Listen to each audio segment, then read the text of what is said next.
So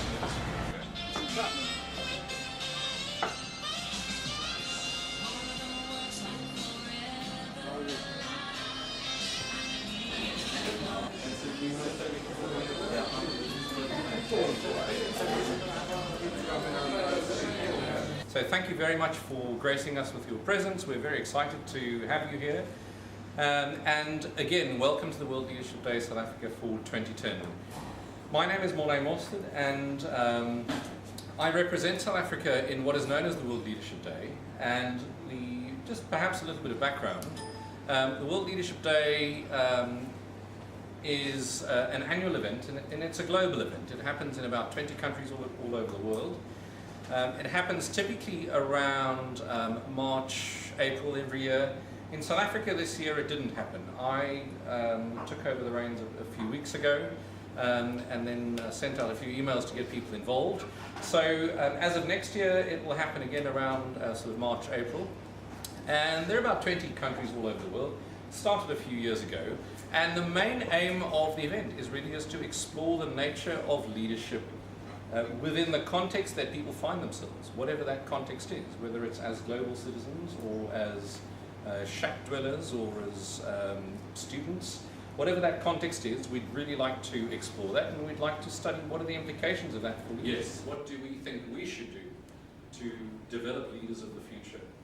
That's the question. So, international service and public answer? We'll get some feedback in a moment. Flogging could help. So if I could ask you to now find 2 or 3 other people in the room whom you wouldn't mind having a conversation. Away, by the way. He really has. He says, by the way, He was given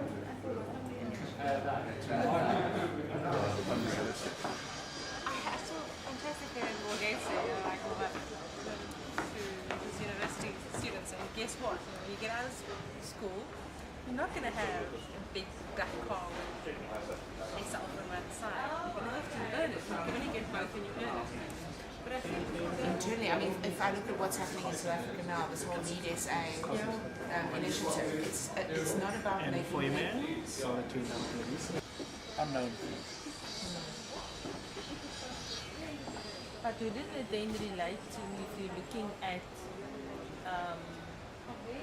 different levels of operation? So, for example, if you're saying we're developing leaders, if we're saying, okay, now we're going to develop a leader to become, let's say, the president of the country, you know, that would be a very, very long-term goal or objective. fantastic. Let's enjoy.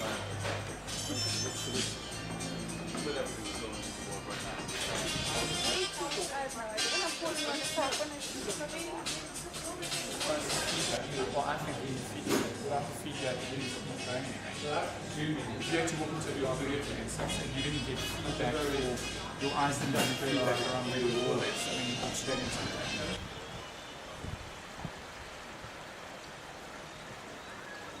Hey, how are you? Doing well. How about yourself to 6?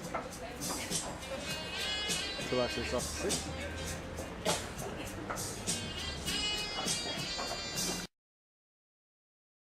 Obviously, much to say. Much to eat, Morley. This is very good food. I'd like to say thank you very much. That's my absolute pleasure. That was the main reason for this.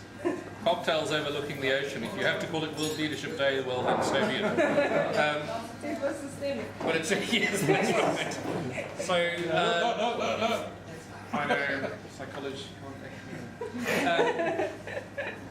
Please, I hope you're enjoying the drinks. We've got some guests. They look very casual. Hello. It's World Leadership Day. It's all open, fluid boundaries. Come in. Come and tell us your story. Please do. We're curious. Grandmother. Sorry. Okay, I'll try to talk a little less now. You tell me. I hope you had the opportunity to talk to some interesting people. If not, I hope you had the opportunity to at least express your own views. Anything you'd like to share with the plenary? Anything you want to... Okay. example. That was very, very good. Leading by example in the way you do things, the way you live your life, actually. So that you are seen as being a very authentic person, and through that you'll get people to not only follow you, but actually become the kind of people you want them within your organisation. Okay, so how do I need to behave in order to inspire that behaviour? I think it goes beyond that. I think that society is moving and changing, and I think in order to be, if you can call, we talk about sustainable organizations, sustainable leadership, if you like. I think in order for leadership to be sustainable, there needs to be an authenticity around who the person really is. And I think it's very weird speaking with this.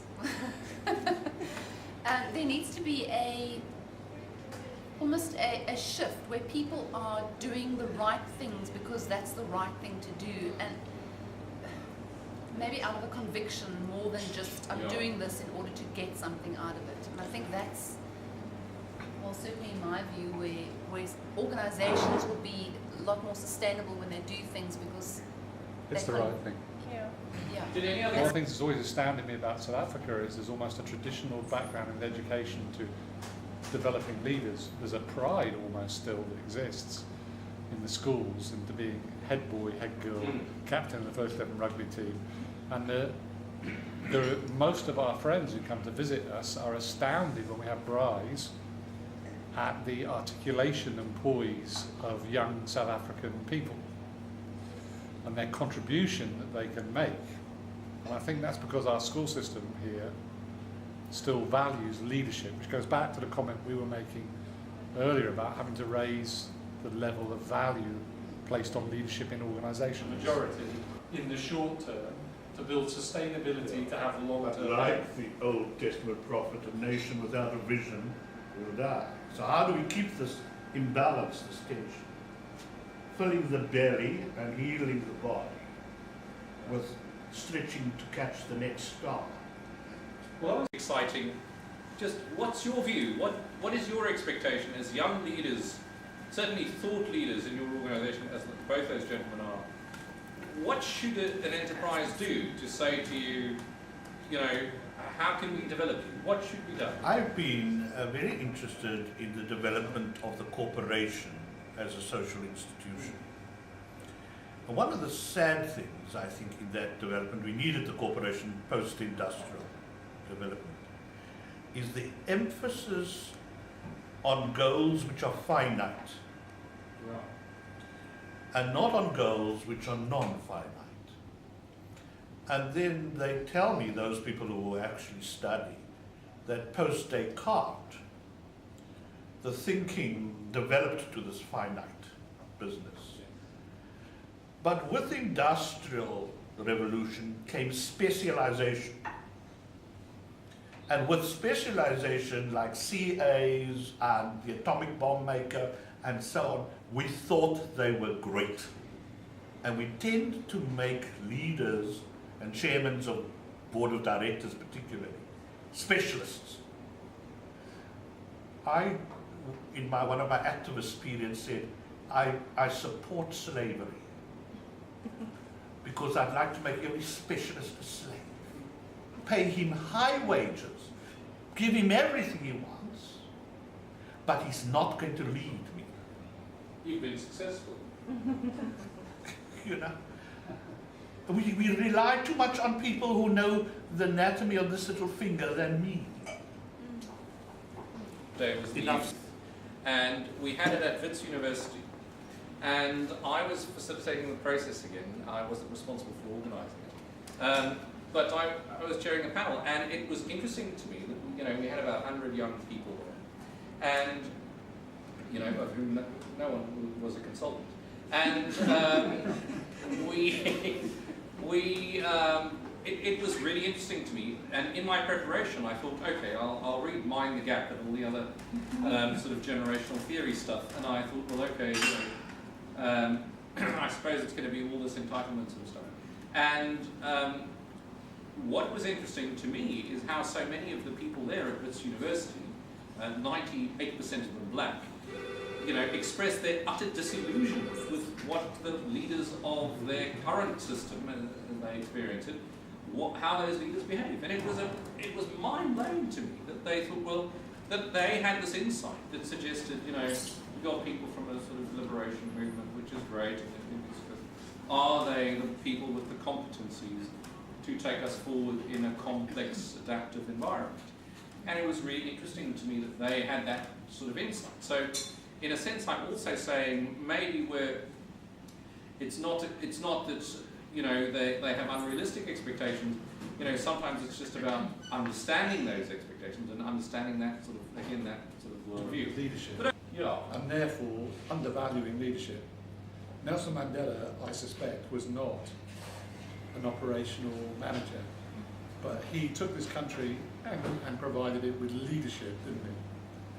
And organisations too often now, because the point that was made, Carl, which I thought was very good, was about the impact of time on the concept of leadership. It means that organisations now look at the quarterly sales, especially in the United States, where a company like Starbucks was created by a leader, has now had to be prostituted in its concept of leadership to the enactment of actions to achieve quarterly results.